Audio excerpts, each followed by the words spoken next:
dans toute cette histoire de guerre d'Espagne où il y a beaucoup d'enjeux politiques, stratégiques, militaires, d'ambition, etc., on cherchait à faire une histoire enthousiasmante avec des personnages sympathiques, un peu naïfs, qui croient combattre pour la liberté, la démocratie, etc.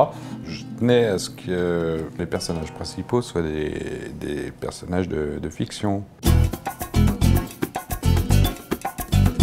Double 7, c'est une histoire d'émotion, d'aventure, une histoire d'amour surtout, entre deux protagonistes. Lui est pilote d'avion, c'est un Russe, il est venu défendre la République espagnole qui est menacée par les fascistes italiens, il est pétri d'idéal, il vient pour risquer sa peau pour sauver la République.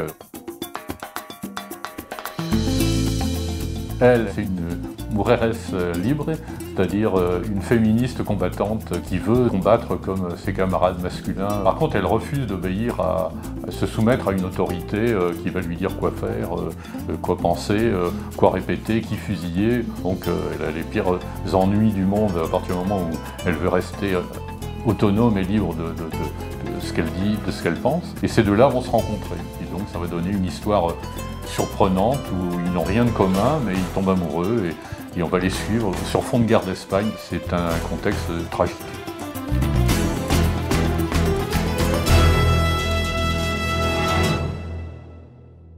Il faut préciser que l'emblème de l'escadrille, c'était un D, mais il oublie tout, un D, oui, un double 6. Un domino. Notre aviateur qui porte cet emblème sur la, comment ça s'appelle, la queue, l'empennage. La carlingue, non, l'empennage arrière, le gouvernail arrière. Ce domino double 6, et il reçoit 2 shrapnels qui font 2 trous supplémentaires.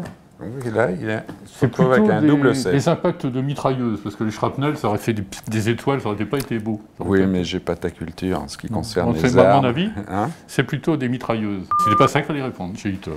J'ai raté mon bac. Non, mais après... On le refait. Tu n'y connaissais rien à la guerre d'Espagne? Non.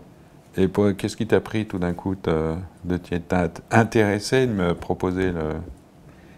Pour le pognon. Travailler avec André Juillard.